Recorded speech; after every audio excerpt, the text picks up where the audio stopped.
أكثر التعليقات أنا ما أرد عليها، بس أمرار التعليقات تستوجب أرد عليها. مثل هذا التعليق يقول معلق على الفيديو أنا شاوي بيه السمكة، يقول لي والله هاي سوالف نسوان، كان مرتك شنو شغلها، أو كان مرة شنو شغلها.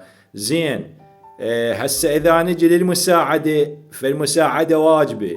شلون؟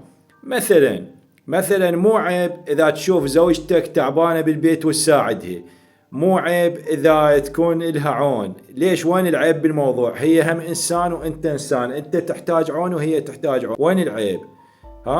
ثانيا إذا نرجع للرسول، الرسول كان يساعد زوجاته، مو صحيح؟ ووصوا بالمساعدة. وإذا نجي للإمام علي عليه السلام، كوننا إحنا الشيعة، هم كان يساعد السيدة فاطمة الزهراء عليه السلام. زين وين العيب بالموضوع؟ مثلا هسه أوكي عوفنا عن السمكة، أنا ساعد زوجتي بالبيت، وين العيب بالموضوع؟ ترى كلش طبيعي.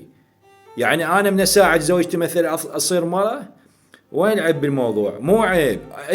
انت شلون يعني؟ هسه مثلا امك تعبانه، زين اذا امك تعبانه ما تساعدها، هسه تقول هاي امي، شنو تفرق؟ مثلا اذا امك تعبانه او اختك اطبخت عنها تصير مره؟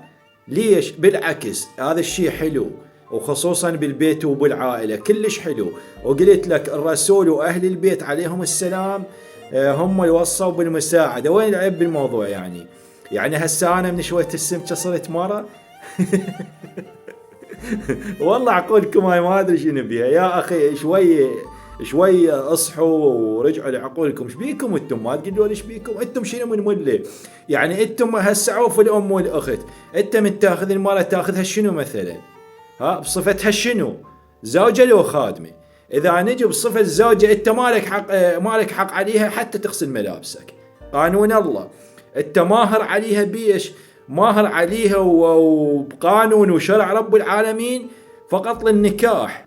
هسه انا اقول لك شلون مو واجبها حتى تغسل ملابسك، بس شنو الله قالها بالقرآن؟ وجعلنا بينكم مودة ورحمة.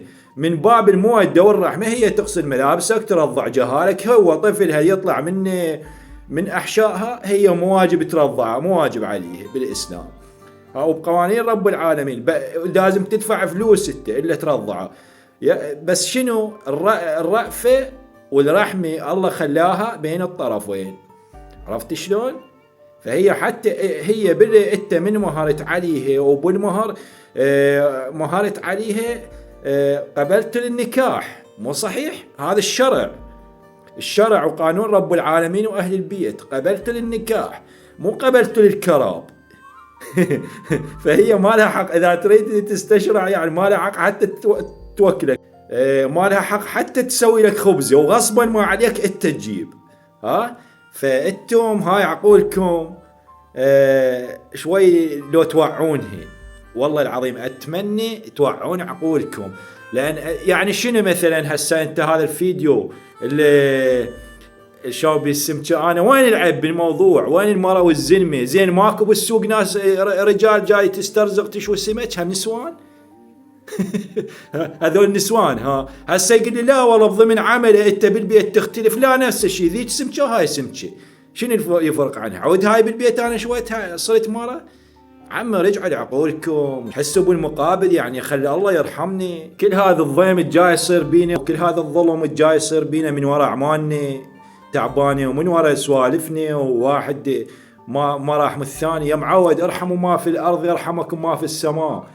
خلوا الله يرحمنا، ساعدوا تعاطفوا، وزعوا المحبه، وزعوا الرأفه بيناتكم.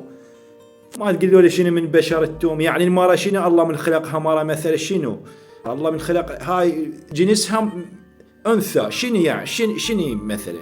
ابتلت؟ خب مو ابتلت، شويه رحموا المرأة وخلوا الله يرحمني. يا اخوي شنو سوالفكم التعبانه؟ ما تقول لي بس يلا اذا ما متزوج انت، باكر الله يذبك بمرة تسواك وتسوى راسك وتتحملك وتعيش وياك وتعيشها بظلم هو انتم هاي النماذج من الله، والله العظيم من الله يذبكم بنسوان، بنات بيوت وبنات اصل وفصل، ويتحملنكم سيح ضوض.